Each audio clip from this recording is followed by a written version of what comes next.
Hello lamp fans. This week we're going to fix one of these Model B outer wick tubes that are prone to cracking. This one here is cracked in two spots. So various reasons why these cracked, possibly the later model ones, they didn't anneal or basically get the brass ready before they pressed it, so it's brittle. Second reason is that it's very possible that the Model C and later wicks came out have the wick tabs a little higher up, and it pushes stress at this higher point and causes them to split. But either way, we're going to fix this. So I've had a bunch of viewers ask. So a couple things. It's hard to see, but there are two dimples on it. So that's where it lines up. There's one right there, and then there's one on the other side. So that means this is lined up. It's in the right position.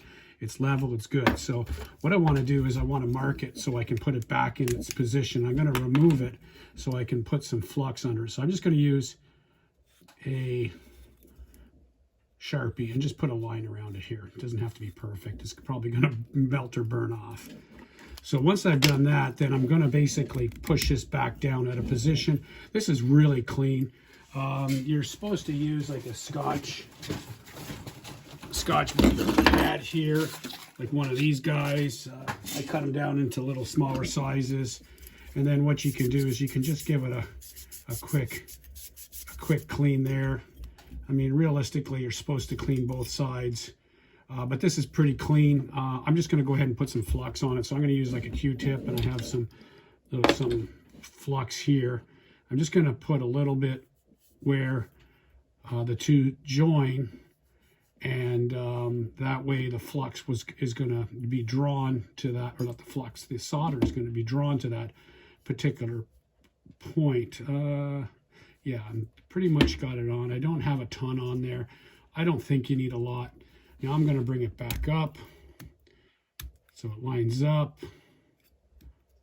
and it looks square. Now that's square. If it's not square, well, I guess that's not ideal. You might get some binding. So that looks pretty close to what I had it before. So I'm going to go with that. I hope this turns out. This video was just shot on my iPhone.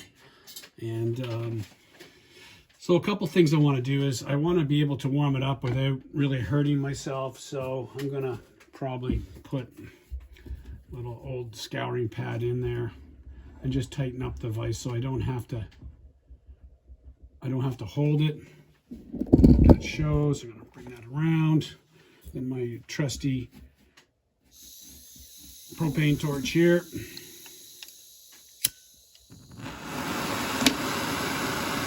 we go. That's square now. So what I'm going to do is I'm just going to apply some heat to it and let it draw in some solder.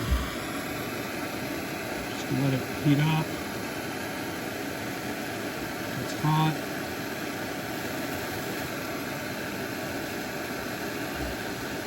Not sure if it's drawing it a little bit, but I'm not sure how good it did. So I'm going to use my Kevlar gloves here so I don't fry myself. Yeah, no, it did draw itself in.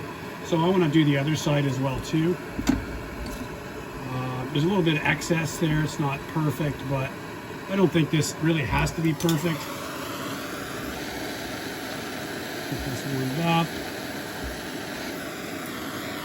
Try not to set the place on fire. That's making a bit of smoke here.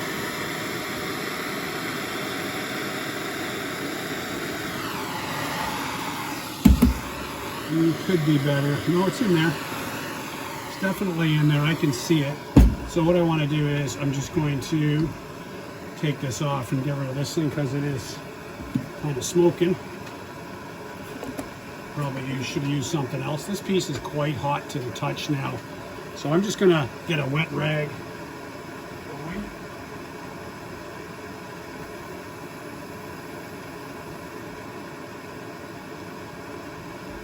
Sorry about that. You might want to have a wet rag going ahead of time. That way you can just warm it up a little bit and wipe off the excess solder. So I did one side, I'm going to do the other side. So the solder is drawn in there, I can see it. It's going to be hard to show on this. I'm just going to warm that up and wipe off the extra solder because I don't want it to show. There's a little bit left there. I'm going to warm up and just wipe off.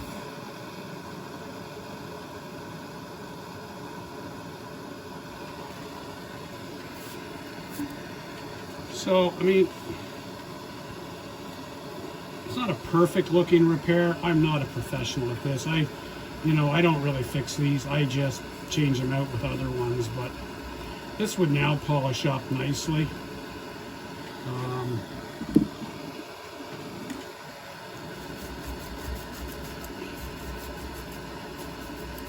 And yes, you could put solder all the way around, but that's going to be solid. That's not going to come apart. So I think I would just hit this with the brass brush, or another good thing for working with brass is steel wool. It does a nice job of cleaning up brass. A lot of collectors use, turn that off. A lot of collectors would use steel wool to polish brass burners. I personally don't really do it that much. I'm not super big into polishing all the time. I'd rather just get the stuff functional. So that's basically it. No, it's not pretty, but you know what?